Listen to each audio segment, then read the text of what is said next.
I think one of the reasons we perceive that there are so many elements of attack on religious liberty is because it's coming from so many different angles at such a breakneck speed.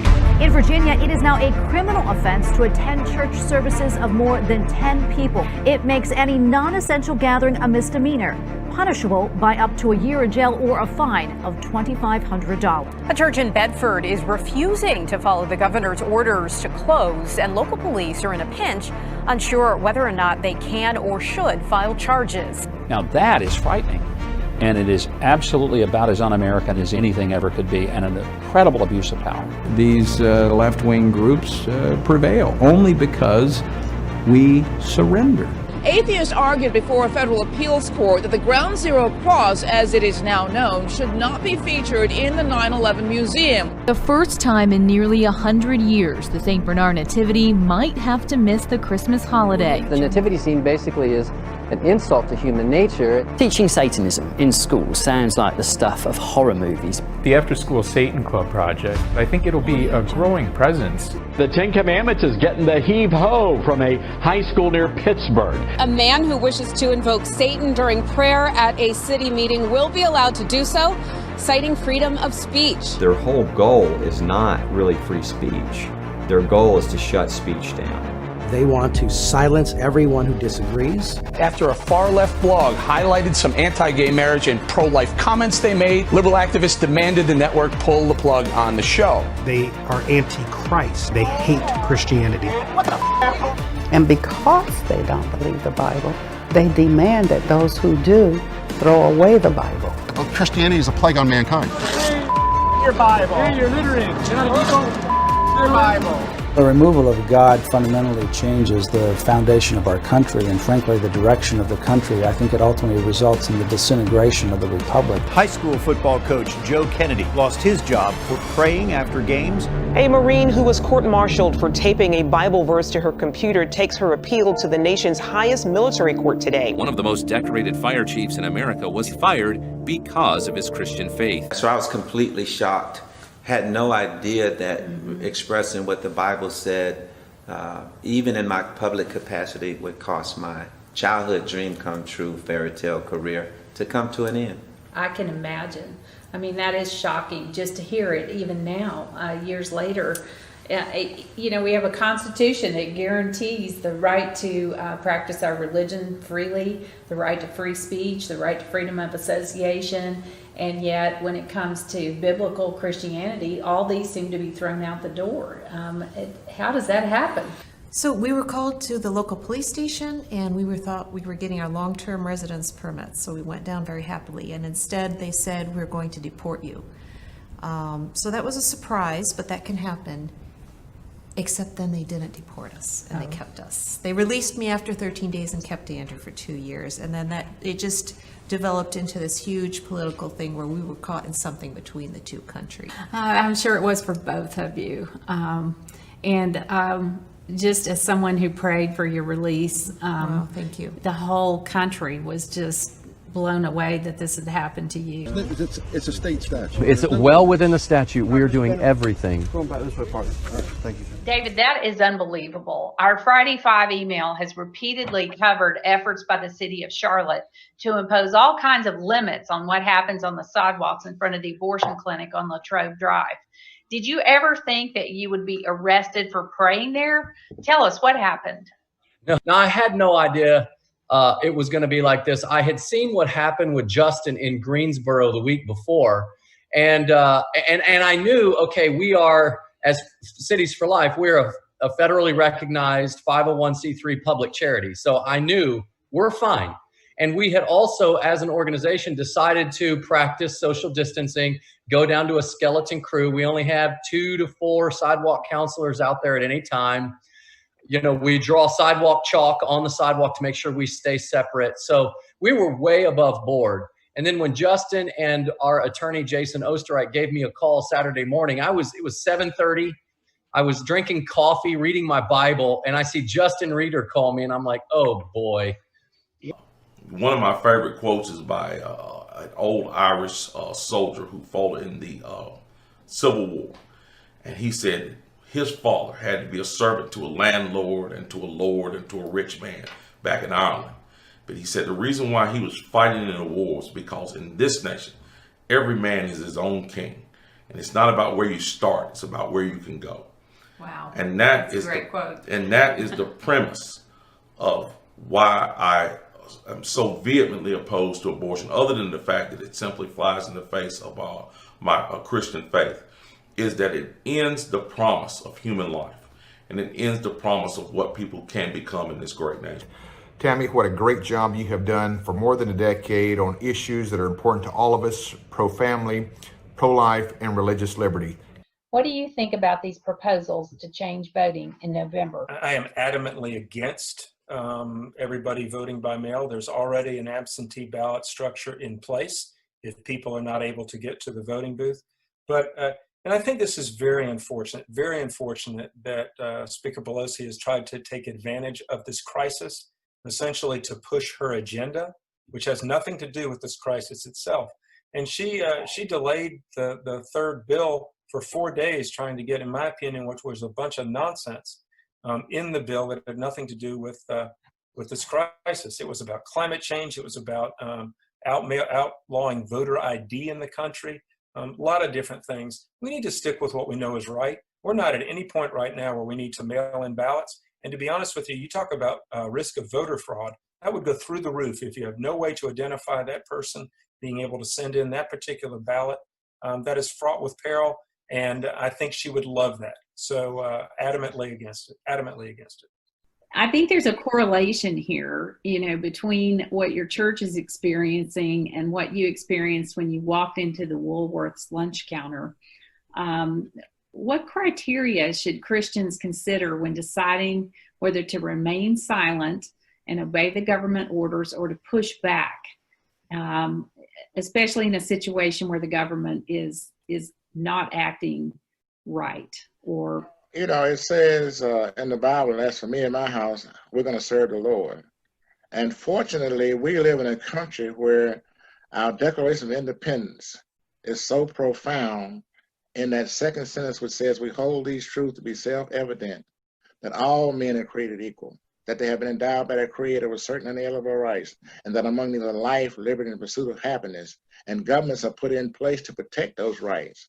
Freedom of speech, freedom of religion, assembly, these are just, they're the chassis of how we're built. That's part of the fabric of America, and we have to protect those.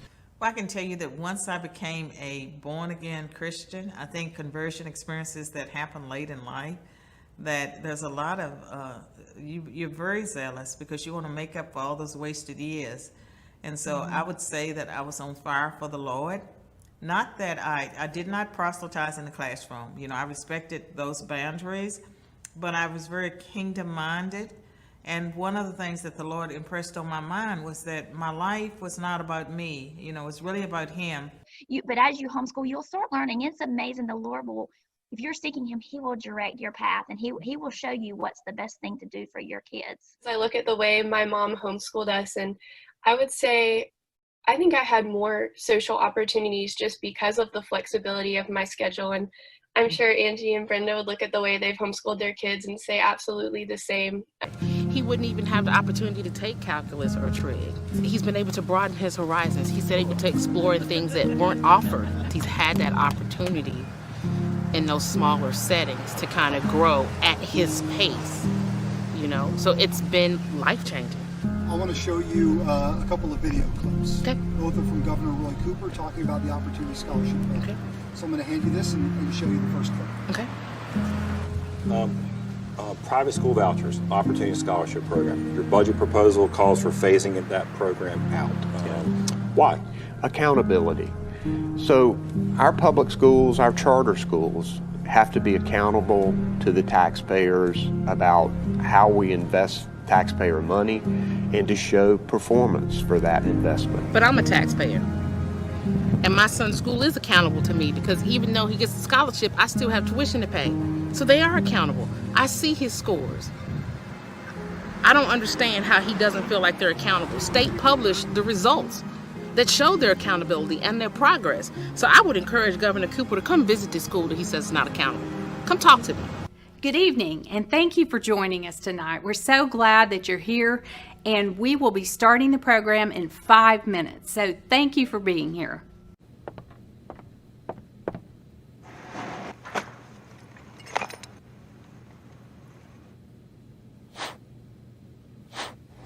There are 90 million registered Christian voters in America. The last 3 presidential elections were decided by an average of just 5 million votes.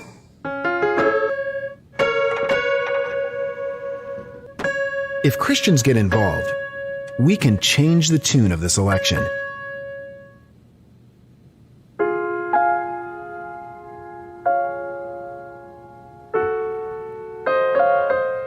Our faith matters. So when we all work together, we make our country a more beautiful place for everyone.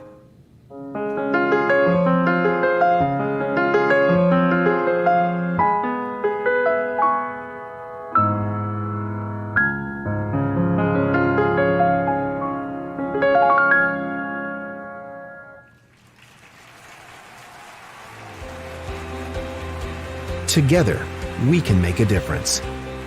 Make the pledge to vote from a biblical worldview, because what we believe matters.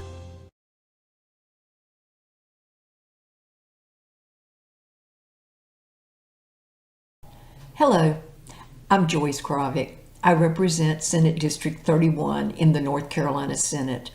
Thank you for being here this evening. Thank you so much for your support of the North Carolina Values Coalition. What an amazing organization, and the great work that they do is so vital. I thank you for supporting them. I've had the honor of working with Tammy Fitzgerald in the Values Coalition for a number of years. Before I even began my work in the Senate, I enjoyed working with Tammy on the issues that were important to our state. Thank you, Tammy, and thank you, Values Coalition, for the work that you do on behalf of families and children in North Carolina. Particularly, thank you for the work that you do to support and protect the life of the unborn. Since I've had the honor of serving in the Senate, I usually carry the pro-life bills. And it's been difficult the last 4 years because we have a governor who always vetoes any of the pro-life bills. And we get very little support from the other side of the aisle, so we haven't been able to get much done since Governor Cooper came into office. With a Governor Dan Forest, it's going to be a completely different game. I can't wait to work with him on passing legislation that's important to families and children and protect the unborn, because when those bills come across his desk, he'll sign them. He will proudly sign them. So I'm excited about working with him. What a great lineup you have tonight. Some of my favorite people: Paul Newby, Dan Forest, Richard Hudson, dear friends of mine, every one of them. And Gianna Jessen. Wow. Just wow. What a wonderful testimony she has. Thank you, Gianna, for all that you do to spread the message about the life of those who are surviving abortions.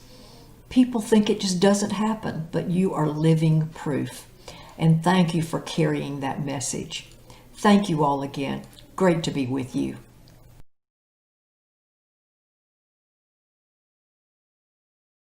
Today we are facing an all-out attack on our religious freedoms.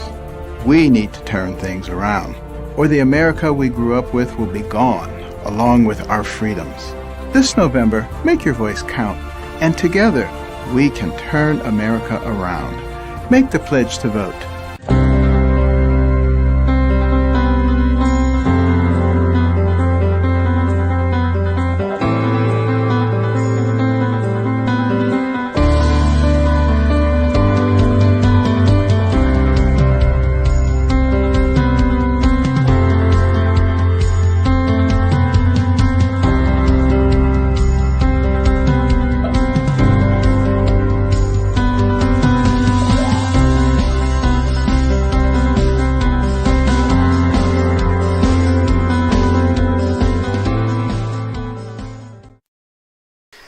Welcome those here in person, and welcome to all the folks all across the state of North Carolina and watch parties, watching online, wherever you are.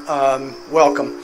Welcome to an evening that is about North Carolina values, NC values, and that's who we're here to support. And I just wanted to say welcome from Prime Barbecue in Knightdale, North Carolina, a great venue, and we're glad you're here. My name is Fred Von Cannon. I'll take that. My name is Fred Von Cannon. I'll be your host. This evening is, though, about NC values. And for most of you, you probably know or have some occurrence to run into or be around Tammy Fitzgerald, a force of nature. And I just wanted to give a little story about me. I am running for the North Carolina House, and not in small part because of Tammy Fitzgerald. We had talked about this for years, and I saw Tammy in December at Dan Forrest's Christmas party, and she asked me if I'm going to run, and I said, I'm probably 51-49 not doing it. And she said, I've been praying for you. And I said, I know, Tammy, I know you have. And she goes, I'm going to get down on my knees and pray for you. So I knew Tammy was serious about it, so I probably should be too. So we prayed about it quite a bit and jumped into the race. But this is something that is in sync. Tammy is in NC Values is an organization that we've supported for years with prayer and financially, and as I know a lot of you have, and so easy group to get behind. So if you care about religious liberty or family values, the cause of life, which are all dear to our heart. So that's what we support. That's why I'm running. I do want to introduce you to our MC for the evening, Congressman Mark Walker. After moving to North Carolina in 1991, Congressman Walker worked in finance before being called into vocational ministry, serving 16 years as a pastor. 6 years ago, he launched an improbable but successful campaign for Congress. Since arriving there, he became the first member of Congress to be elected by his colleagues in their initial term as chairman of the Conservative Republican Study Committee, the largest caucus in Congress, and a position formerly held by our esteemed Vice President, Mike Pence. Congressman Walker serves on the House Administration, Education, and Labor committees and on the Homeland Security, serving as a ranking member on Intelligence and Counterterrorism Subcommittee. Last year, Congressman Walker was elected vice chair of the full Republican House Conference. In addition, Congressman Walker serves with Senator Langford as co-chair of the Bicameral Prayer Caucus. Congressman Walker has also garnered a strong reputation for being able to build bridges and became the only Republican in Congress to receive the HBCU Champions Award by the United Negro College Fund. Please join me in welcoming Congressman Mark Walker. Hey, all right. Thank you, Fred. Thank you for hosting us this evening. What a lovely place and a wonderful night. And we are so excited to be here in the Triangle, coming live to all of you who have been such a huge part of the North Carolina Values Coalition. What a wonderful time and a wonderful evening to celebrate not only what you've accomplished in the past, but as we look ahead to the present, but also in the very future of what can be done. A lot of times we talk about making an argument, but we're also looking at those who can make a difference. And I can tell you, I don't know of too many more people who have done exactly that, making a difference for nearly 10 years, a decade of service, than Tammy Fitzgerald. God put this vision on her heart. Get out there in the public arena, the public political square, if you will, to get out there and shake things up for pro-family, pro-life, and pro-religious liberty. And I was talking with Tammy a little bit earlier. It's very rare that you have someone who influences not only the state legislature, as they do here in Raleigh, but even is recognized in Washington, D.C., among members of Congress as someone who is a warrior for standing up and fighting for these things that we cherish so much. Ladies and gentlemen, I will tell you, beyond Republican and Democrat, we are facing spiritual warfare right now. And to have organizations and the people being willing to stand in the gap, to say, I will stand up, I will lead, I will engage, I will fight because my children and my grandchildren's liberty is on the line. Tammy Fitzgerald and NC Values do that, but they could not do that without your help and without your support. As you heard a little bit in the bio, I was a pastor for 16 years. I stepped away 7 years ago to be able to engage the system to talk about what it is that we believe from a biblical perspective. That's why I'm privileged to be the co-chair with Senator James Langford of the Prayer Caucus. And each Monday evening when we fly into D.C., there's actually about 15 or 20 members of Congress in between our votes at 6:30 and 7 p.m. that we gather together to seek God's guidance through prayer, seeking His favor to be able to continue to lead this country. There are men and women, but let me tell you where we find that encouragement.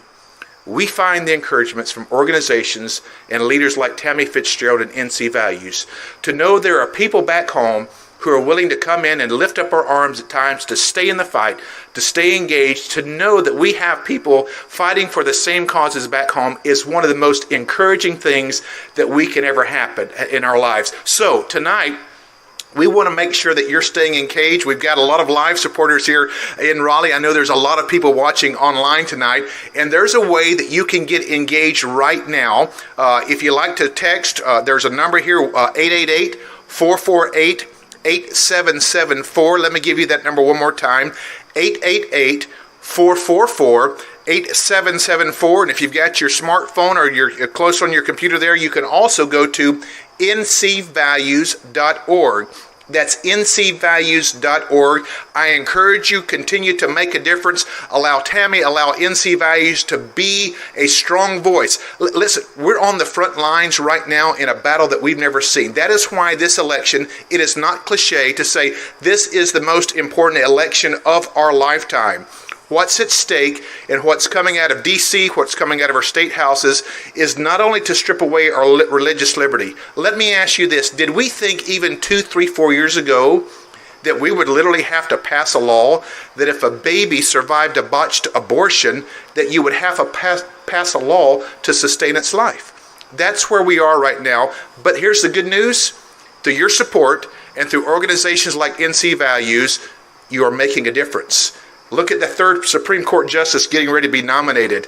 Your voices are making a difference, and they're hearing it all the way to Washington, D.C. Again, that number right now is 1-888-444-8774 or ncvalues.org. Now, right now, we're getting ready to see a video of what I like to say is two rock stars in North Carolina, two of North Carolina's favorite son, Lieutenant Governor, soon-to-be Governor Dan Forrest, and Justice Paul Newsom. At NC Values Coalition, across our great state, we are building a grassroots network of people of faith that will stand with us and continue to advance our founders' principles to promote public policies that sustain our Christian values and advance culture that nourishes family, faith, and freedom. We are organizing and equipping men, women, congregations, and businesses to be active advocates and leaders that will stand for biblical values, not only on the local school board and the city council, but all the way to Raleigh and the General Assembly and to our nation's capital. As a mom, I would not feel safe in this state without NC Values Coalition. In a time of fake news that is rampant, I go to NC Values to get the truth, because no one else in the state is fulfilling the need for conservative government news on a local level like NC Values is. The North Carolina Values Coalition is indispensable to me in the North Carolina General Assembly. Tammy Fitzgerald has been at the General Assembly for a long time. She knows everybody there, from leadership on down. She's well respected, well informed, and she helps me advance the cause of family values and freedom for North Carolinians. For any pastor that tells me they don't want to be involved in politics, my answer to them is, you already are. You just don't know it. We are under attack across our country in the very key issues of religious freedom. And when I think about the North Carolina Values Coalition, I think about their stand and commitment to the family, their stand and commitment for the rights of the unborn child, and their commitments to religious freedom.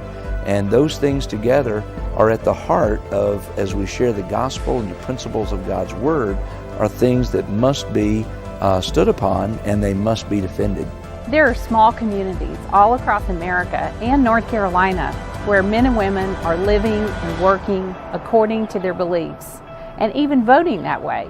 The people who own these businesses on this street deserve to have the freedom to live and work and create according to their faith and their beliefs without fear of punishment or reprisal from local, state, and even national governments. The Bible clearly encourages us to seek the welfare of our nation, and with the North Carolina Values Coalition and Tammy Fitzgerald, they really give us the opportunity as Christians to seek the welfare of the state of North Carolina, the communities in which we live. The NC Values Coalition isn't just important for Christians, it's also important for business owners like us. If they're not out there fighting the battles legislatively, then we're going to lose some freedoms that we have as business owners. The North Carolina Values Coalition gives us a vehicle where we can take the theology of the church house and make it biography in our communities. And so we just encourage you to get behind Tammy Fitzgerald and this wonderful organization, the North Carolina Values Coalition. We're behind them. There are thousands of others that are doing it. Come on, take the leadership and let's get behind this awesome organization. Well, hey there, North Carolina Values Coalition. This is Lieutenant Governor Dan Forrest. I want to say thank you to Tammy Fitzgerald and to Jim Quick for giving me the opportunity to speak to you this evening, and thank you for taking part in this celebration of Carolina values. We are less than 1 month away from Election Day. North Carolina values are on the ballot: religious freedom, the rule of law, and especially the sanctity of life. We can't afford another 4 years of a governor who undermines these values, a governor who orders churches to close and vetoes a bill that would protect a baby born alive after a failed abortion. I believe we can bring North Carolinians together around our shared values. We are one state and one nation under God, with all people created equal and endowed by God with unalienable rights. This unity is foundational and leads the way to opportunity. As governor, I will work to provide opportunities for all people in education and in the job market. It's about making sure all children get a good education regardless of their zip code. And it's about teaching them that if they work hard, get a good education, graduate high school, get married, have children in that order, then the American dream is achievable. When we do all this, North Carolina's best days are certainly ahead of us. It's time to make our voices heard in this election. There is no more room for the silent majority in America. It's time to meet the call, and I call on every one of you to make sure your friends, your family, your neighbors understand the stakes of this election. More importantly, make sure your friends and neighbors are registered to vote and that they go to the polls. So God bless you, God bless America, and God bless the great state of North Carolina. Good evening. I'm Paul Newby, the Senior Associate Justice of the North Carolina Supreme Court, and I'm running for Chief Justice. I'm so grateful to the NC Values Coalition for this opportunity to speak to you virtually. I know we all wish we could be there in person, as do I, but it is the sign of the time that we live. It's okay, I'm licensed to carry these. 2 constitutions, your state and federal. Are these important? What is your value, what is your freedom, your liberty that you value the most? Is it, as our state constitution has said since 1776, that you have an inalienable right to worship Almighty God according to the dictates of your own conscience? You know, in 1868 we added, "And no governmental authority whatsoever shall interfere with those rights." If your rights are being interfered with, to whom do you look? Well, in our system of government, we have given that responsibility to the courts. What happens if you have courts that refuse to enforce the protections of these constitutions, of your God-given rights? If you don't have judges who will support that, who will protect those? Recently, I had to write a dissenting opinion of my court. It was 4-3. There's 7 members of the North Carolina Supreme Court. And I had to write a dissenting opinion that began this way. Famously, as a monarch, King Louis XVI said, "It's the law because I'm king." Today, 4 members of this court adopt this approach to the law. What I was saying is, without legal basis or foundation, they are legislating from the bench and making their own decisions. Sadly, under this Constitution, the Supreme Court of North Carolina, over my dissent, struck down a bipartisan, nonpartisan Board of Elections. saying that the Board of Elections should implement the governor's policy preferences on elections and change the meaning of the word law to mean governor's policy preferences. These are foundational shifts in fundamental understanding of these documents. It's vital that we have judges who understand and follow the law. This time, there are 3 seats open on the Supreme Court. I'm running for Chief Justice, and we have 2 other constitutional conservatives that are running for the court as well. Also, there are 5 seats on the Court of Appeals. These are statewide offices. You all have an opportunity to vote. In the past, thankfully, I was first elected in 2004 and then again in 2012. Scooby-Dooby vote for newbie, you had to remember, because it was nonpartisan. Not this time. There are partisan labels. If you want constitutional conservatives with some common sense, I believe that would be Republican. You've got to follow the ballot all the way through, and remember, as you're voting for the judges, to support the constitutional conservatives that will protect your fundamental God-given rights. Again, thank you for this opportunity to be with you. I'm Paul Newby, candidate for Chief Justice of the North Carolina Supreme Court. May God bless you all.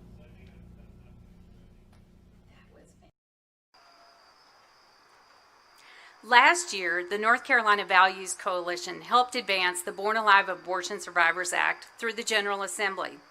Our role was to help in drafting the bill, to lobby for the bill, leading a grassroots coalition that called on lawmakers and the governor to pass the bill, and organizing press conferences and a huge rally outside the legislature where abortion survivors told their stories. Although the bill passed with bipartisan support, Governor Cooper vetoed the bill. Governor Cooper said these situations just don't exist. Well, he was wrong. They do exist, and our keynote speaker tonight, Gianna Jessen, is one of these real-life abortion survivors.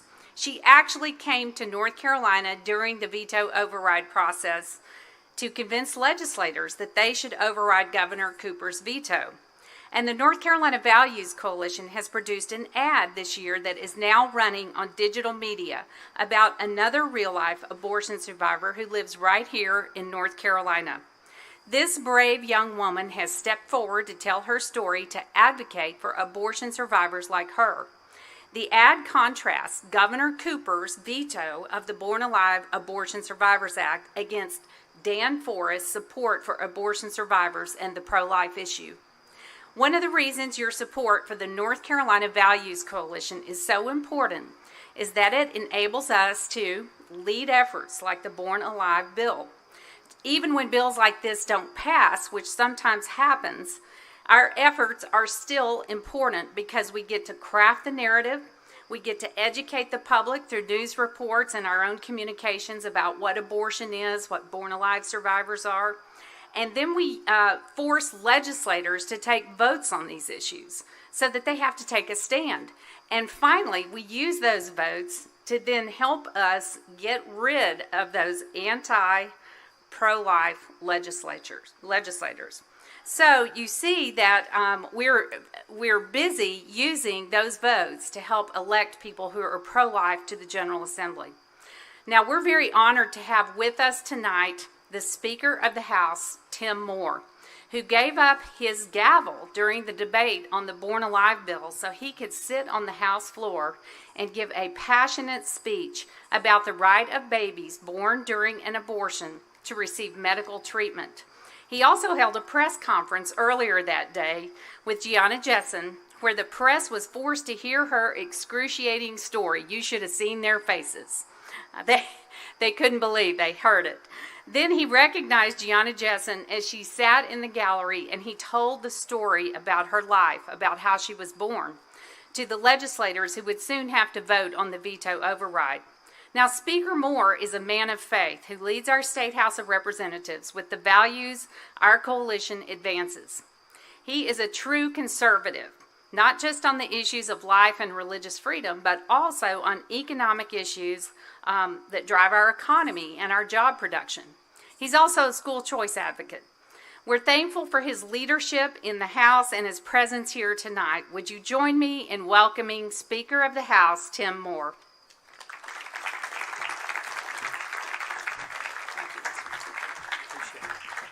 Well, good evening. It's an honor to be with you this evening, and I want to first start off by thanking Tammy for the hard work that you do every day. So many people in this state have no idea of the time and the effort and the spirit with which you come and fight for the values that mean so much to North Carolina and Raleigh. And I want to personally thank you for everything you do. I certainly want to recognize some of my colleagues here. I see the Speaker Pro Tem, Sarah Stevens here. Sarah, it's good to see you. One of our former members, great treasurer, Dale Falwell here. And I see Skip Stam out there. Skip, you're looking even younger now than you did in the legislature. So apparently life is better when you leave the legislature than it is there.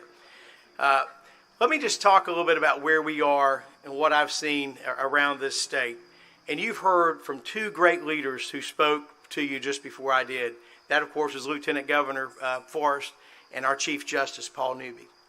These men are also traveling the state like I and so many are. And we're seeing out there right now what I would call, in some ways, a spiritual and a political revolution, where so many people realize that their values are under attack in Washington and, unfortunately, by some in Raleigh. We know as Christians, we know as people of faith, that we have a duty, that we have a mission, and that we have a responsibility as citizens to make sure that our worldview, that we fight for that we help those. Well, this year, the choices from the top to the bottom could not be more stark. Congressman Walker's here. He is on the front lines of seeing what's happened in Washington and an absolute assault on what's been traditional family values, where you have to sometimes pinch yourself and wonder, is this some kind of bad movie that we're in sometimes? You know, and then you add COVID to it and you really do have a science fiction film.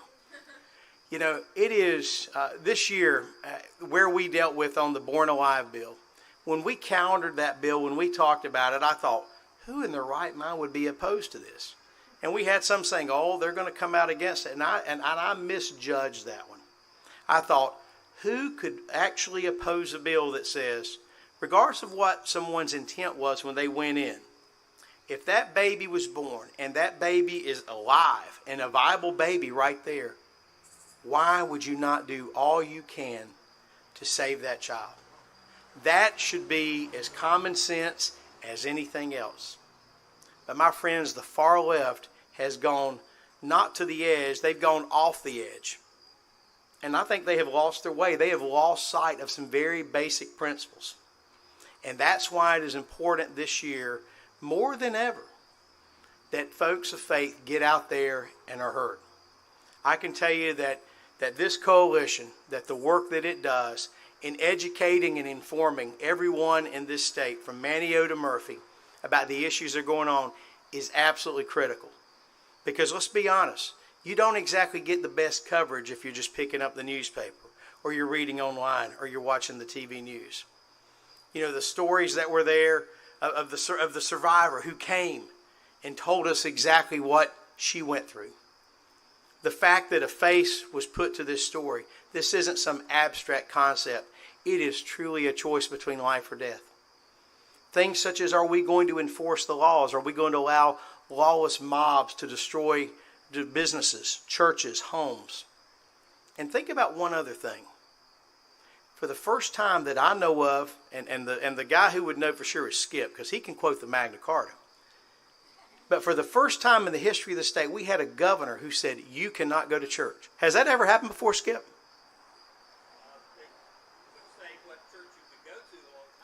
Exactly. So how long ago was that? About 300 years. So for the first time in 300 years, a governor of this state said you couldn't go to church. That should shock the conscience of everyone. And he didn't change because he had an epiphany. He changed because a federal judge said so. My friends, that is where we are as a state. And I can think of no greater work and no greater efforts than, Tammy, that what you all are doing right now to bring attention to these issues.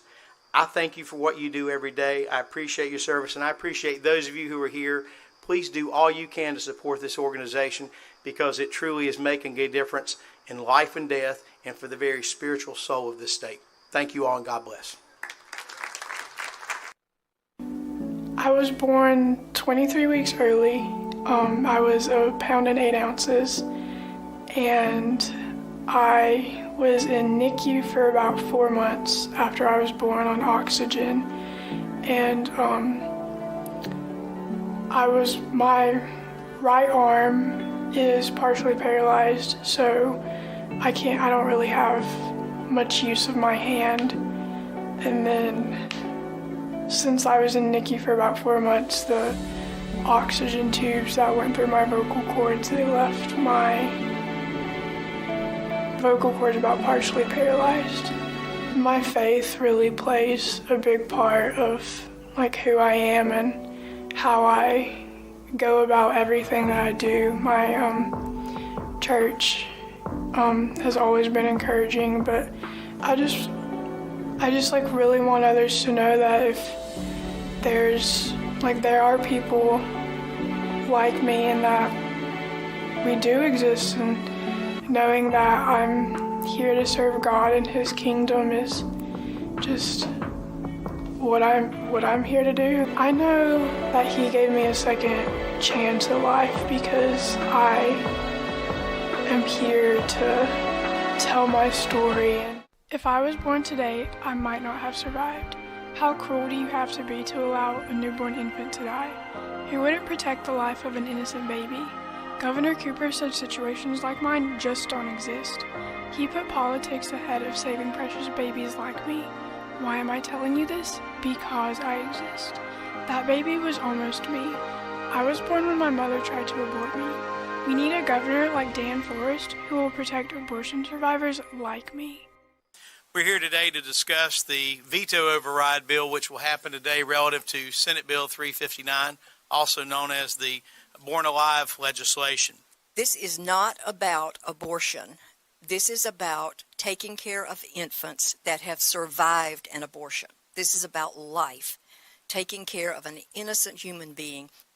If abortion is merely about women's rights, I often ask them what were mine, because I was born in an abortion clinic in Los Angeles at 6 o'clock in the morning, and my medical records do state born during saline abortion, April the 6th, 1977, 2.5 pounds, 29.5 weeks, no resuscitation required upon arrival at the hospital. That's amazing. The only reason that I was not strangled or suffocated or left to die was because the abortionist wasn't at work yet.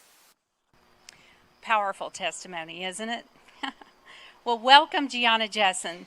Thank you. Hi. Hi.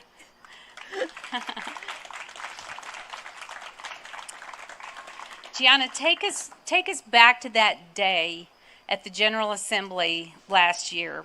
What was it like going around the legislature, talking to Democrat legislators who ended up not voting for the veto override?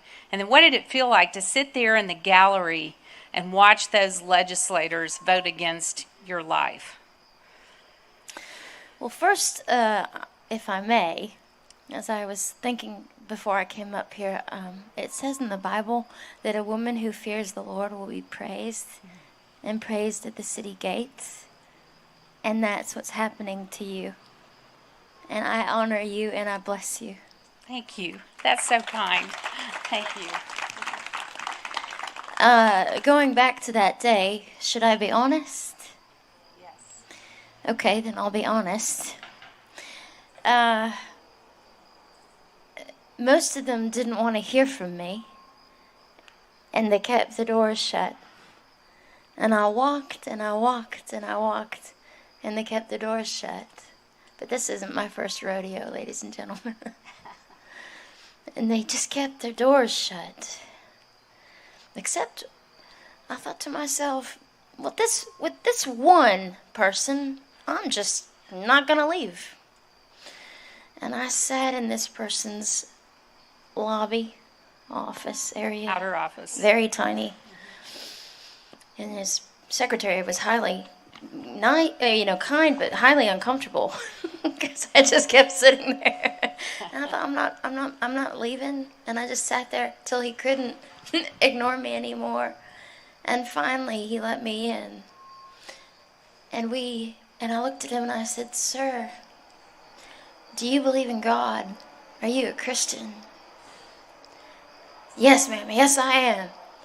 "Well, sir, you're about to vote, and I survived an abortion, and I didn't die, and I have cerebral palsy, and I was never supposed to hold up my head, and I was never supposed to get out of bed, and I was never supposed to walk, but I do because of Jesus Christ. Sir,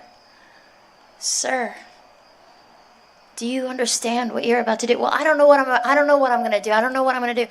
I said, and I just kept pressing him, and I looked at him. I'll never forget this conversation, Tammy, as long as I live. It was so intense. I said, basically, in essence, "Sir, you will be held accountable for how you vote today. And I don't know what I'm going to do." And I said, "Sir, can I pray for you?" "No!" And then he said, "Yes." And I prayed for his redemption. And then I left his office. And then we went on. We went upstairs later Yes. that day, and Yes. we sat in the gallery Yes. of the House of Representatives, and I stared right at him. Mm-hmm. And he was highly uncomfortable, jumping all around in his seat. I've never seen a legislator run his fingers through his hair. Yes. Quite like he did, almost like he was trying to take his head off because I mean, he was in pain. He was seriously vexed. Yes. And I don't think he knew that I was looking at him, though. And then I sat there and he voted for murder. And I just thought, you don't care. Like, none of that mattered. You were unmoved. But, sir, you will never forget this day. And that was that day for me. Yes. Well, it was a hard day. It was a terrible defeat, and some of the Democrats who had voted for the bill then changed their minds and voted against the bill on the veto override, and so that was just enough to keep the veto override from actually happening. You just heard from Speaker of the House, Tim Moore, who featured you in a press conference and gave up his gavel, as I said, during the debate, so he could recognize you and talk about your story. Since he's here tonight, I thought you might have some thoughts about his leadership that you could share with us. Yeah, I think there's a lot of people that talk about courage. There's a lot of people that say a lot of different things. But there are very few that will actually stand when the moment comes. And I've spent a lot of my life being ignored, erased, despised, etc. Although I'm not a victim, I don't mean it in that way. But to see a man that actually isn't afraid to be one, when we're emasculating all of our men in this nation. And frankly, if you don't want to see the country go to hell, then stand up and take it back. And he is one of these men, and several of the people we've heard of from tonight. But this is the kind of courage we need. Exactly. And thank you. Thank you for standing for me. That's sweet. Well, I didn't want to skip over this part, so I want you to tell your story to the audience. People listening all across the state may not have heard the story about how you were born in an abortion clinic. Well, I am adopted, and my parents were 17, and my biological mother was 7.5 months pregnant when she went to Planned Parenthood, and they said, "You're too young to have a baby. You need to go have a late-term saline abortion." A saline abortion is a saline salt solution that is injected into the mother's womb. The baby then gulps that solution. It burns, blinds, and suffocates the child. And then the baby is to be born dead within 24 hours. So I was being burned alive in my mother's womb for approximately 18 hours. And and then born alive in that abortion clinic, as you've heard. And a nurse called an ambulance and had me transferred to a hospital. But ladies and gentlemen, I was saved by the power of Jesus Christ. I am here to proclaim his name. I have cerebral palsy as a result, and it's quite amusing to have cerebral palsy. I can't get into that now, but it's so full of many beautiful lessons. Many people say, just quickly, many people say, you know, I would never want to live like that. I would never want to live like that. You hear that more and more now. I would never want to live like that. But what these people don't understand is that when you need Jesus to help you carry a cup of coffee across a room, when you need Jesus every single minute of your life, you get Jesus. And guess what you get when you get Jesus? An incredible quality of life. That's a beautiful story. You're so inspiring. To have cerebral palsy and to say it's fun. And it is. It's hilarious, actually. Everybody thinks I'm drunk all the time because I don't walk straight and I laugh. But whatever. Well, you have an infectious laugh, and I love to hear it because it shows the joy that you have in spite of your circumstances, and it shows that you're really living life, that you really live. I really do. I'm very intense. So, a saline abortion, they don't do those anymore, do they? Well, my enemies used to say that, but I actually did some research, and they are not done as often, but there are some that are still done. And to them, that say that I am now irrelevant, that's really nice, and that they're not done as often, I would say. So tearing children apart limb from limb is better? No.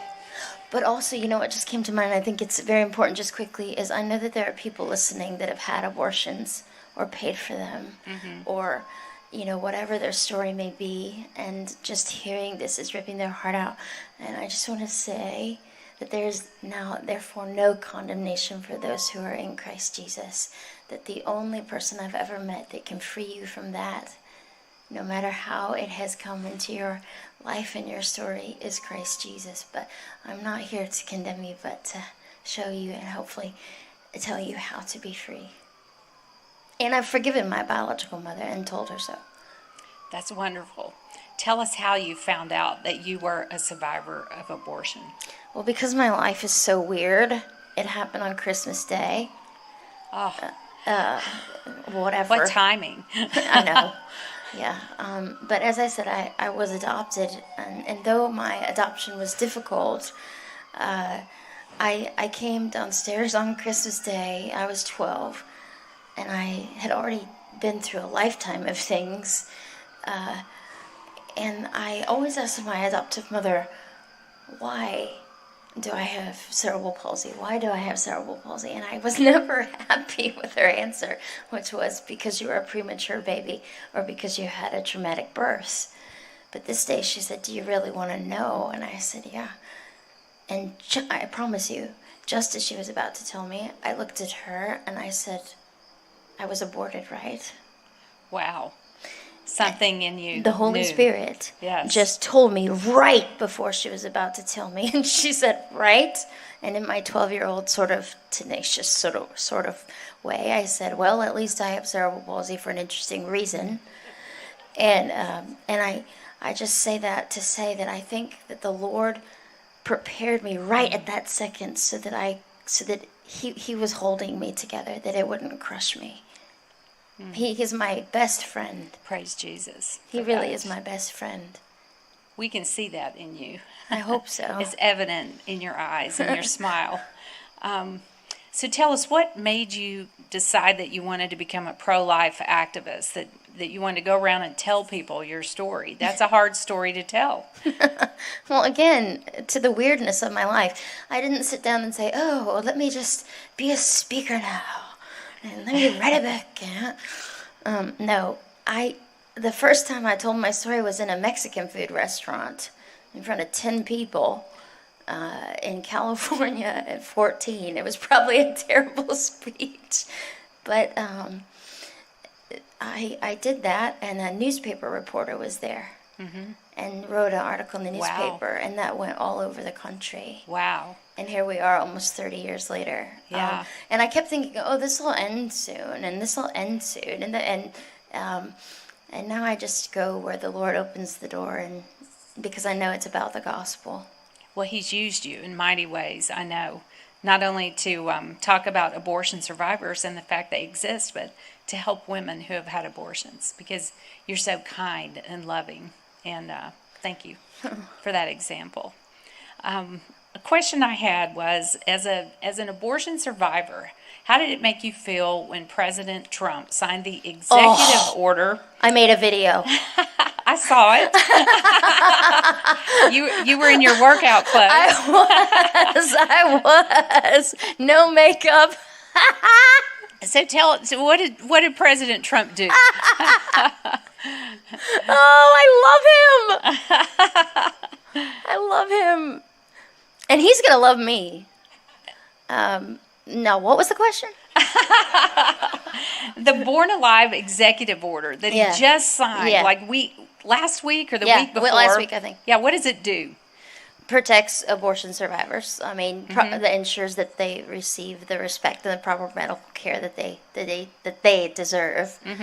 It's astonishing that we have to keep revisiting this. Well, it is, and Congressman Walker mentioned it earlier that they just can't get it passed by Congress. They don't have enough votes in the Senate. Well, they need to meet me. Now they don't have enough votes in the House, but originally it was that they didn't have enough votes in the Senate.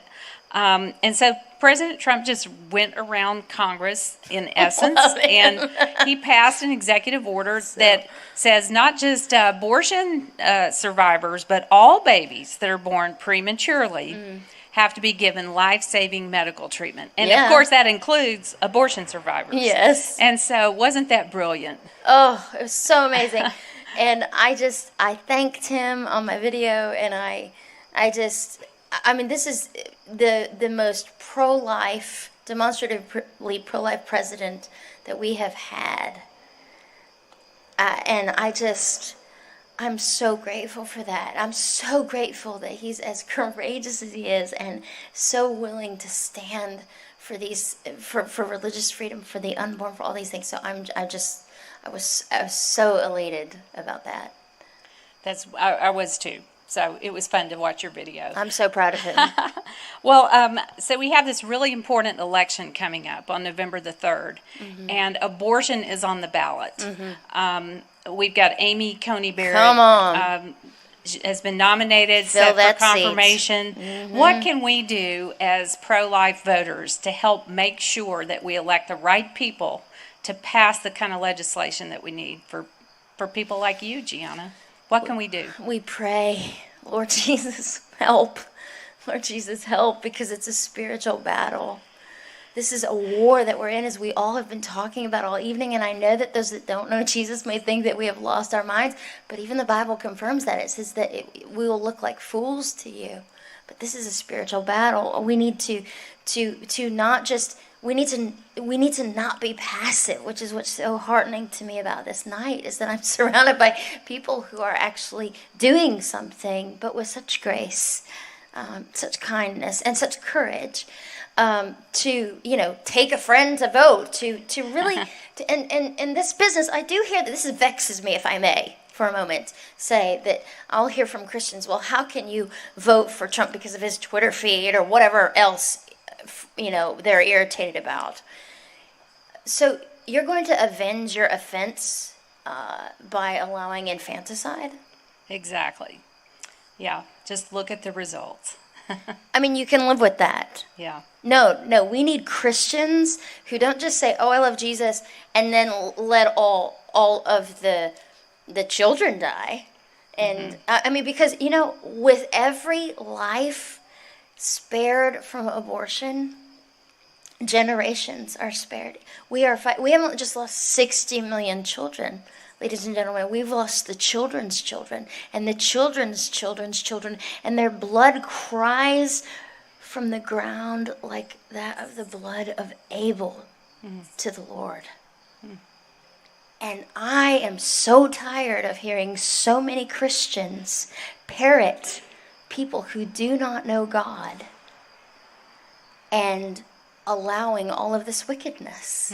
Does that make sense? It does. It does. I don't even know if I completely. answered your question. Or whatever. You did. I thank you for speaking with me tonight, and thank you for being here in North Carolina, and just to encourage people across the state to go out and vote for pro-life candidates. And so thank you so much, Gianna. And blessings on all of your elections here. Blessings, blessings, blessings. And pray for us. Oh, yes. I kind of want to move here now. We'll take you. Thank you. Thank you. Aw. Thank you all for being a part of the celebration of Carolina values. We must celebrate our shared values of hard work, family, and most importantly, faith. Those values are being tested now more than ever. I'm fighting for Amy Coney Barrett so that we have another well-qualified judge to uphold the Constitution. I had a front row seat to the hearing for Justice Gorsuch and Justice Kavanaugh, and I think that this is even going to be more difficult for Judge Barrett. The Democrats want judges who won't uphold the right to life and chip away at our religious freedoms. Just think back when Beto O'Rourke, what he said during the Democratic primary. He wants to end the tax-exempt status for churches unless they conform to liberal ideology.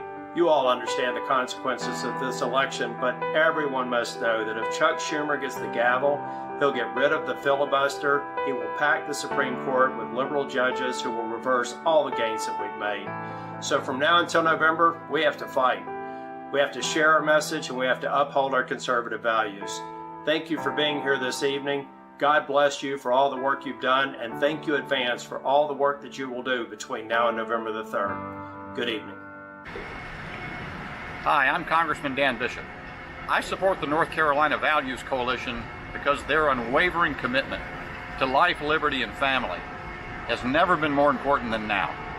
I'm proud to support the North Carolina Values Coalition, and I will continue supporting the values that we share. Hey, this is Congressman Richard Hudson. I want to thank you and every supporter of the North Carolina Values Coalition for all you do to stand up for family values, defend life, and support religious freedom. In Congress, I'm committed to fighting for our shared priorities and representing the values that make North Carolina so great. I'm proud of all we've accomplished working together with President Donald Trump and Vice President Mike Pence, but I could not do what I've done without your help. So from my family to yours, thank you to Tammy Fitzgerald and the entire North Carolina Values Coalition. God bless you, and thank you for what you do. Hi, I'm Phil Berger. I want to thank you for giving me the opportunity to address you this evening. And I want to thank the North Carolina Values Coalition. The work you do is timely, persuasive, and unbelievably important.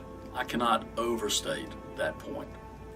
Over the last 8 years in particular, we've seen an erosion of conventional values in the public sphere, and that erosion has made the work of the Values Coalition that much more important. Tammy Fitzgerald and her team have done an amazing job. They've stayed true to time-honored traditional beliefs, and they've fought the battle for what's right and what's just. In that effort, they've been the voice for North Carolina's families and communities of faith. I cannot thank them enough. I want to touch briefly on this year's elections and the importance of maintaining a Republican majority in the North Carolina Senate. Without question, we are in a fight that's coming down to a handful of our races, and the Democrats have poured in more money, much of it from out of state, than I've ever seen in my career. I've been saying that this is a 20-year election. It will determine the state's political direction for the next 10 years, due to the redrawing of our legislative and congressional maps, and it will determine whether or not the progress we've made since 2010 will remain in effect. Make no mistake, if Republicans lose a majority in the state Senate, Democrats will act swiftly to reverse policy advances made since 2010. They will raise our taxes, return to the days of overspending and out-of-balance budgets, and they will undo all of the pro-life, pro-family social policies we've advanced. They will turn North Carolina into a southern version of New York, and that's just not who we are. Our rural communities will be left behind in a steady advance of progressive urban priorities. We must elect Republicans up and down the ballot for the future of our state, and the future of our country. Thank you for listening, and thank you to the Values Coalition for continuing to engage in the fight for what is right. Hey, we're the Benham brothers, David, Jason. We're just so thankful for the North Carolina Values Coalition under the leadership of Tammy Fitzgerald. You know, in Scripture teaches us that we are to be like the men of Issachar who understand the times and know what we should do. And in today's context, it's hard to constantly understand the policies and constantly understand the political agendas and the objectives and all of these things that's happening in our culture today. And as we see literally a devolution of what it looks like outside of God and the fear of the Lord to walk as a people, North Carolina Values Coalition is stepping into this moment, and we're just really thankful for the leadership. And see, God knew that he couldn't call on the men of Issachar now. He had to call on the woman. That's right. Tammy Fitzgerald and her staff. They're just wonderful people. They came and stood next to David and I in the darkest time of our lives when we got fired by HGTV. They are on fire. They need our support, all of us coming together to help them out. Yeah, thank you so much for your leadership. God bless you. I'm emcee Sykes, and this is my wife Susan. It's an honor to be with you tonight. I'm the Republican nominee for the Secretary of State, and I'm boldly standing for the Christian values that are the foundation of our country and our state. Values like life, family, and freedom. North Carolina Values and Tammy Fitzgerald are leaders in standing for these values as well. You can count on them to stand even when the culture pushes against them. We're grateful for their bold stand, for their sacrifice, and their consistency. In 1 Corinthians 12, we learn about the different parts of the body working together for a common purpose. Like in 1 Corinthians 12, North Carolina Values, Susan, and I are different parts of the body united in a common cause. We're working together for a common vision. The supporters of North Carolina Values are an important part of that body as well. We all have a vital role. We all enjoy each other's honor and feel each other's pain. If you're here tonight, you're probably passionate about these values. We thank you for the passion and encourage you to participate in being part of the body. God bless you, and God bless the United States. Hi everybody, Mark Robinson, candidate for Lieutenant Governor of North Carolina. Just want to remind everybody out there how important it is that we vote our values this upcoming November. Here at our campaign, our core values are life, liberty, and the pursuit of happiness. Those three core values of our nation. Life, through standing up for the unborn. Liberty, through standing up for our Second Amendment. And the pursuit of happiness, through gaining a quality education. Those are the values that we believe in and that we hope you believe in as well. So this November, let's vote our values and move this state forward under some real conservative progress. I'd like to thank North Carolina Values for all the hard work that it's doing across this state to promote those ideas as well. This November, folks, again, is crucial. Let's vote our values and move this state forward. Thank you.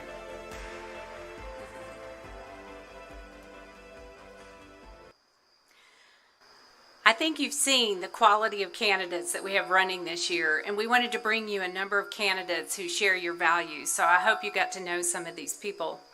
I also wanted to let you know quickly that it's not just me doing all this work. We have a whole staff that does the work, and I want to say thank you tonight to our staff, to Cindy Hamilton, who you saw up here earlier, to Jim Quick, who is our Public Affairs Director, and to Leonard Goenaga, who is our Digital Operations Director, Dr. Leonard Goenaga, I must say. He has a PhD in Christian ethics, and we're very honored to have him on our staff. And Amy Harvey, who's here tonight, helps us with our bookkeeping and accounting. So thank you to our staff.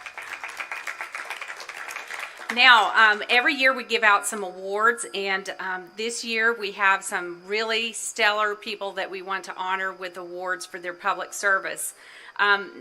Sarah Stevens has served in the North Carolina House of Representatives for the past 12 years and currently serves as the Speaker Pro Tem of the House. She represents House District 90, which covers Allegheny, Wilkes, and Surry counties. She lives in Mayberry. Just teasing. Her work on foster care and adoption issues is historic, and we especially thank her for her work the last 2 years on a bill that we brought to the legislature that would speed up permanency for babies born addicted to drugs because their mothers are substance abusers while they're pregnant. She's a tireless advocate for children, and she approaches these issues from the standpoint of what's best for the child. What a novel approach. That is what also makes her an ally on the pro-life issue, and she has been sponsor of many of the pro-life reforms that we've passed in the last 10 years. And we thank her for her great work and her leadership. We are honored to present this Legislator of the Year award to Sarah Stevens, Speaker Pro Tem of the North Carolina House of Representatives. Thank you, Sarah. Thank you, and I do promise to be brief. Everybody said everything you can possibly say about Tammy tonight. Every word of it's true. I've worked with her forever. I'm going to address just a little bit different issue in terms of what you can do to help. Certainly continue to support the Family Values Coalition.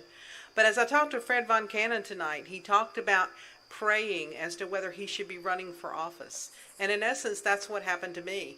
I was approached by Dale Falwell and Skip Stam to run.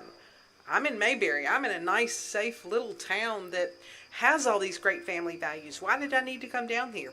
Because the world was changing, because the world needed me. And it wasn't an easy decision. I still had 2 children at home, teenagers. It was some sacrifice, but it was important. What we do matters, and what you do helps us make sure we stay in line with what matters. So continue to support the Family Values Coalition, and also support your candidates and vote and get your neighbors out voting and help spread the word, because we know the media is not going to do it. We're going to have to do it ourselves. So again, I promise to be brief, and thank you so much for this award.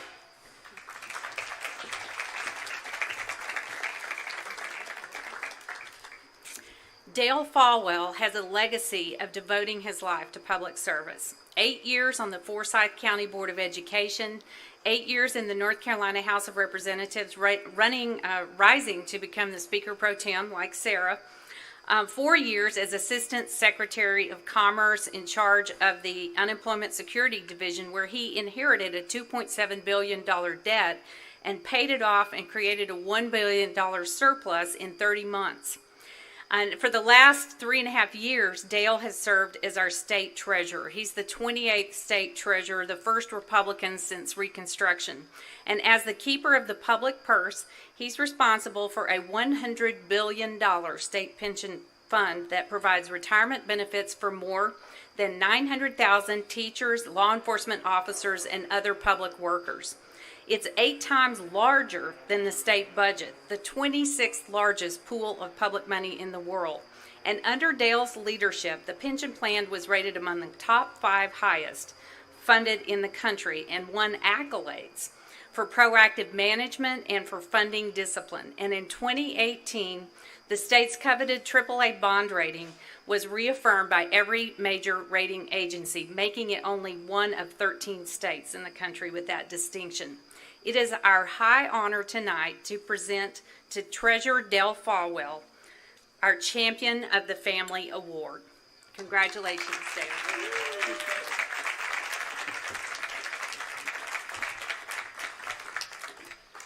Thank you, Tammy. I feel like Cuban Gooding Jr. and Roy Firestone in the movie where he said, "I told you weren't going to make me cry," but you almost did. Thank you for having me. You know, before there was a Congressman Walker, there was a Congressman Coble. And Congressman Coble used to go home to Alamance County, and his mom would make this big spread, and Howard would say, "Thank you."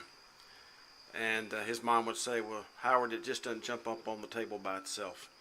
The Family Values Coalition, this event, Fred, all the folks who have served us tonight with their hands and their back and their feet, it just didn't jump up on the table by itself. Let's give all of those individuals a big round of applause. Thank you. Secondly, just want to briefly mention that I was just had a little chuckle a while ago, and I'm not a chuckling person.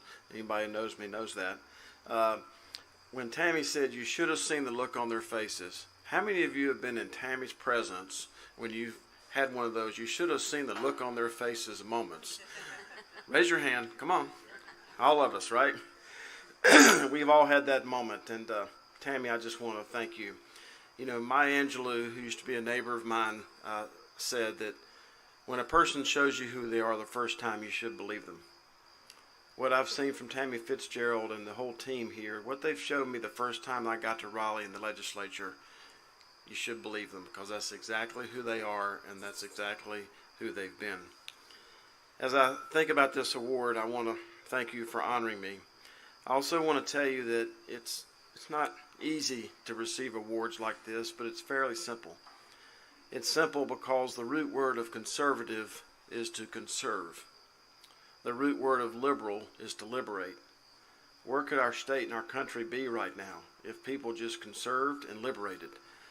Because that's the key. Some of you have heard the story when I used to have a bottomless cup cart at Brugger's. Now, there's a problem with that. That's why they're no longer in business. Brio's isn't in business. Fleming's isn't in business. All those places aren't in business because of me in Raleigh. But the bottomless cup cart, there was one in Stratford Road beside my house, beside Krispy Kreme in Winston. There was one going into our daughter's sorority in Chapel Hill. There's one on Wade Avenue coming into the legislature. There was one on Glenwood. And there's one on Hillsborough Street beside the GOP headquarters. So as I was consuming a lot of Diet Cokes at that point in my life, I would fill up a cup in Winston and bring it to Raleigh, and then I'd hand in the cup because there was nothing wrong with it. It was a perfectly good cup, right? And I'd say, Diet Coke, no ice, please. And when I did that on Hillsborough Street one time, this person who was waiting on me had looked like they didn't really appreciate that, and they said, why do you keep bringing this cup in here? And Congressman Walker, I said, because I'm a conservative. Now at this point, their hands are not free, mine are, and they said, and their facial expressions changed dark. Said, what does conservative have to do with this cup? And I said, because the root word of conservative is to conserve, to get more out of less, and there's nothing wrong with this cup. Their whole body language, Tammy, changed again and said, you know, I'm conservative in some respects of my life. My point of telling you that story is not to draw attention to the fact that I watch the pennies and the paper clips as your state treasurer, but to tell you that we have a responsibility, especially now in the next 30 days, to meet people where they are. Not where you want them to be, but to meet people where they are, and that's what I did. As I close, I just want to once again thank you, and I want to also remember somebody who's not here tonight, but she's in Winston-Salem, my wife. It's the spouses of these public servants, Tammy's spouse, Skip's spouse, and so many others, that Sarah's, Ed, that we're standing on the shoulders of.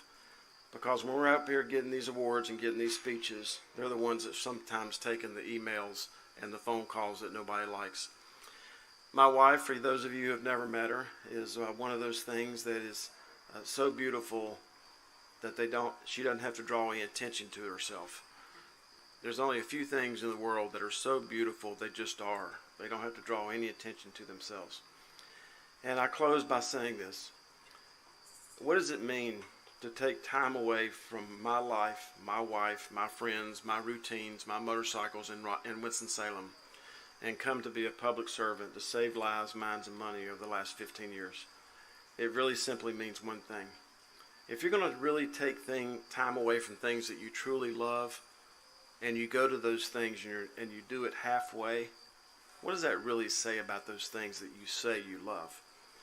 The reason I work so hard as the keeper of your public purse is out of respect for the people that I'm spending time away from as the state treasurer of North Carolina. So my time is up.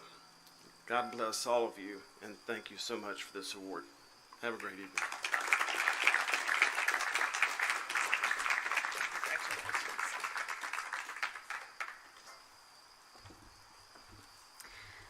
Well, this is a good opportunity, since Dale thanked his spouse, for me to thank mine. And I just want to say thank you to my husband, Craig, who's watching virtually. He's checking out the virtual live stream. So thank you, Craig, for all that you do for me. Now we have one last award left, and this is special. This person serves as the congressman in North Carolina's 6th district, where he has been for the last 6 years. And he's retiring from Congress this year, and it is a special pleasure for us to honor Congressman Mark Walker tonight for his service in Congress. Among his accomplishments are his Human Trafficking Detection Act of 2015, which helped train DHS personnel about human trafficking. His A-plus bill to restore state and local control of education by allowing local administrators to have more control of funding. His MTB Act of 2018, which provided important tariff relief for manufacturers. His Universal Charitable Giving Act, to allow taxpayers to itemize deductions for charitable giving in addition to the standard deduction. Congressman Mark Walker is known for his unique outreach to minority communities, his positive tone, and his conservative beliefs, as well as his natural leadership. He was the first freshman ever elected to chairman of the Republican Study Committee, and also the youngest in history. He was the only House Republican this year to receive the United Negro College Fund Historically Black Colleges and Universities President's List Award for his work to aid HBCUs. That's a mouthful. It is with great pride that we present this Conservative Leadership Award tonight to Congressman Walker. Thank you for your leadership. Thank you, Karen. Thank you so much. I appreciate that. Thank you. What an honor this is. Of all the accolades and all the adjectives that we've used to describe you, Tammy, tonight, I'm going to have to add sneaky to that to that as well. What a privilege it is, and we're honored to be here, and thank you for mentioning the service. We've had a wonderful time these past 6 years, and we're praying to see what's next as what God has in store. What a wonderful night it's been. We're getting closer to the end of this wonderful evening as we've celebrated the great work of the North Carolina Values Coalition. I want to remind you, though, tonight that this is all about your involvement in making a difference. You know, I have the privilege of working there in the United States Capitol, and sometimes I catch myself walking through the rotunda. Now, if you've ever been there inside the Capitol, that's the place where you can look way up. In fact, you can actually set the Statue of Liberty inside the rotunda, and it doesn't even touch the ceiling. But surrounded there are eight paintings that are painted by John Turnbull. The first four, if you're looking to your left, if you're facing back toward the chambers where the State of the Union is delivered, the first four are depicted of early settlers, and in fact the last one is the baptism of Rebecca, and then there's four of our founding fathers. The last picture to my right, if you are looking in there, is my favorite picture, because it's a great reminder. It's one of the few times where we've ever seen something that's so powerfully depicted. That the painting is this. It is of George Washington. It's December 23rd, 1783. For 8 years, he has been the commander-in-chief. He's been away from home. As Dale Falwell talked about, he's made great sacrifices to be able to win against the greatest empire that ever existed. But in his hand, in that painting, he's holding a piece of paper. And in that paper, something that's very powerful. Because at that moment, he had all the military might that he wanted. He had more political power than he had ever had. But in that paper, he captured something that spent 3 years later, developed the Constitution, the freedoms that we have of the longest lasting republic in U.S. history, because he captured this. That if this country was going to be great, the power was not to come from top down. It had to come from we the people. And he understood that principle and walked away from that power to the promise that he had made to Martha that he would be home for Christmas Eve that next day, and he did. And he let the power come back from the people to make a difference. To this day, whether it's your involvement in NC Values or whether it's any other organization, the power in this country, though it's a war, though it's a battlefield, still belongs to the people. May we never forget that, whether it's Raleigh or whether it's Washington, D.C. That's the battle that we're facing right now, because there are many in government that would like to quiet your voices, that would like to silence your voices. That's why it's time more than ever to get out and get the people to vote. This matters. The spiritual warfare that we've talked about, that we've heard so eloquently tonight, that's the battle that we're facing. But God has equipped us not to be silent, not to sit on our hands. If you look at our history back to William Bradford and Roger Williams or others, these were people that were vocational pastors, but got out and fought for the very liberties that we hold cherished to this day, 250, 60 years later. Is it worth it, I ask? What about for your children and grandchildren? Is it worth it? There were men who were willing to pledge their lives, their fortunes, and their sacred honor. What's the price that we have to pay tonight? And that's why we're calling on you to support NC Values. We're going to close in just a minute with exactly how you can do that. But I want to introduce one of my friends, Ted Cruz. I remember specifically, as I was just walking up, there was a meeting. There was a meeting that happened in the Capitol. There were 6 of us in the room that night. We were battling religious liberty. Those 6 people were Jim Jordan, Mark Meadows, myself, Mike Lee, Rand Paul, and Ted Cruz, as we came together to win a major battle. But I want you to hear a little bit about what his efforts are directly from Ted Cruz, and we'll come back in just a minute and close to say specifically how you can be involved in supporting NC Values Coalition. Hello, and thank you for supporting the North Carolina Values Coalition. I'm honored to be able to speak to you this evening, and I hope that this gathering energizes you for the fight that lies ahead. In the past 4 years, with the leadership of President Trump and the Republican Senate, we've secured incredible victories. We've seen strong, principled, constitutionalist judges confirmed to crucial judicial vacancies and to the Supreme Court. And we've worked to protect the lives of the unborn and to defend religious liberty. We've lowered taxes and reduced burdensome regulations on small businesses. And I am confident we're going to confirm Judge Amy Coney Barrett to the U.S. Supreme Court in just a few days. Judge Barrett will be President Trump's 3rd Supreme Court nominee to be confirmed by the Republican Senate. And she has impeccable credentials. She graduated #1 in her class at Notre Dame Law School. She clerked for the great Justice Antonin Scalia, and she's been a law professor at Notre Dame for 20 years. She's one of the most respected federal appellate judges in the country, and somehow she manages to do all that while being a mom to 7 kids.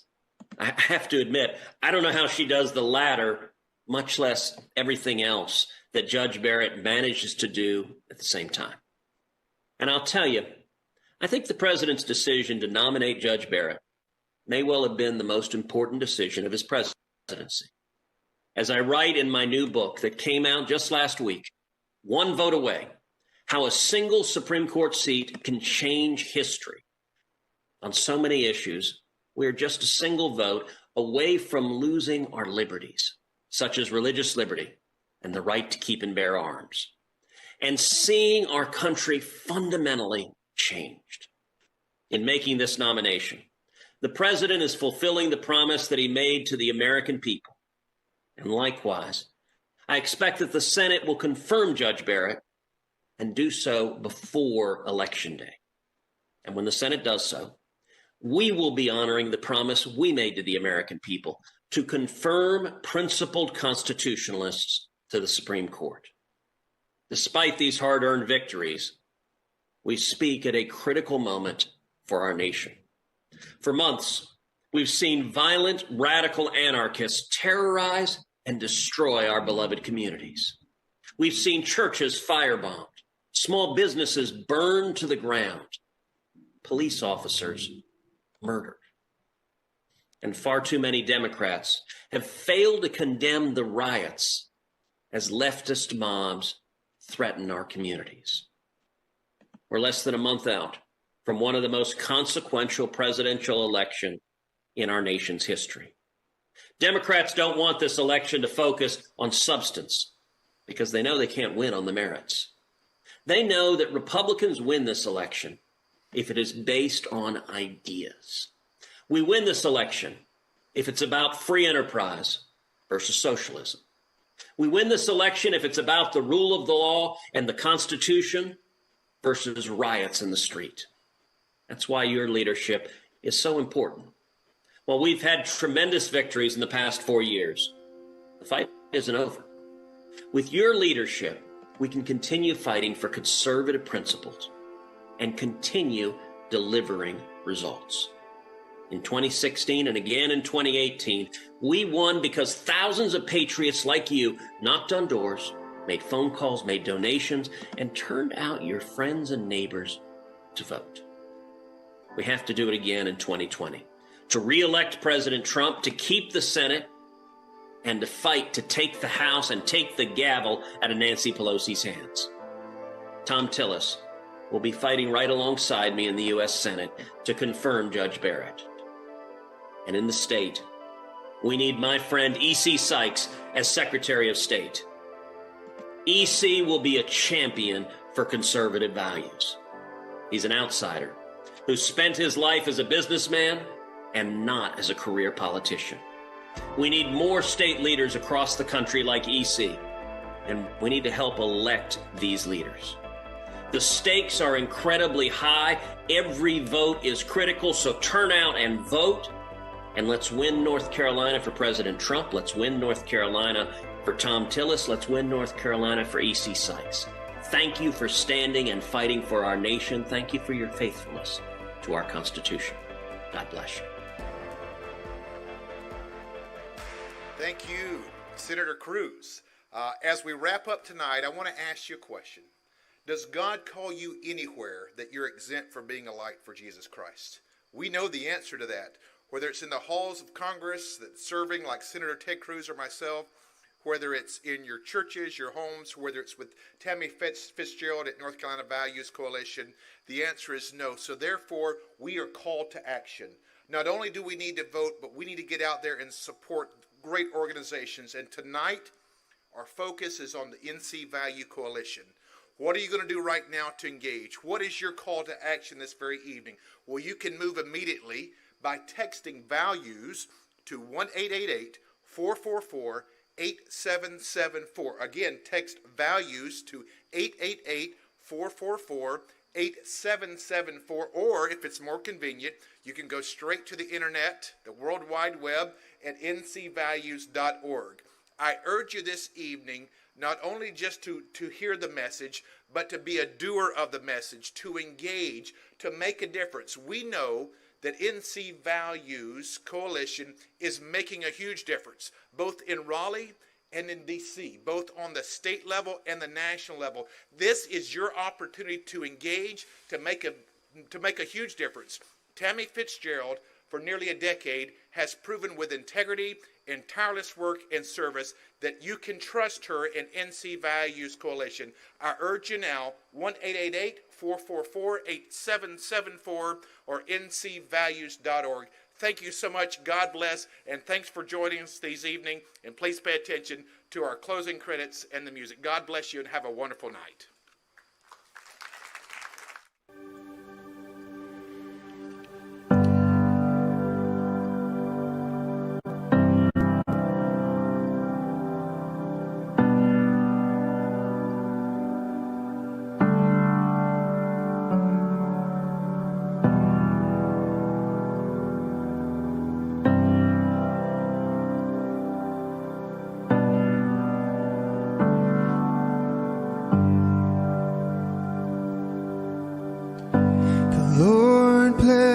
You and keep you, will make his face shine upon you and be gracious to you. The Lord turn his face toward you and give you peace.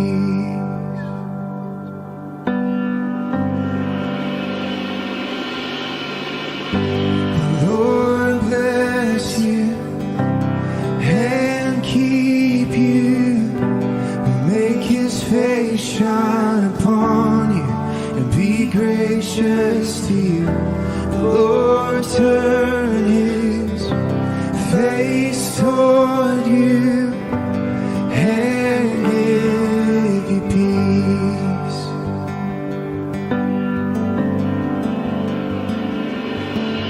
Amen.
his favor be upon you and 1,000 generations, and your family and your children and their children and their children. May his favor be upon you and 1,000 generations, and your family and your children and their children and their children. May his favor be upon you and 1,000 generations, and your family and your children and their children and their children. May his favor be upon you and 1,000 generations, and your family and your children and their children and their children.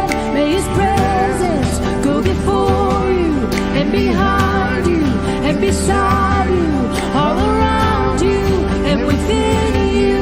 He is with you, he is with you, in the morning, in the evening, and you're coming and you're going and you're weeping and rejoicing. He is for you, he is for you, he is for you, he is for you, he is for you, he is for you, he is for you, he is for you, he is for you. And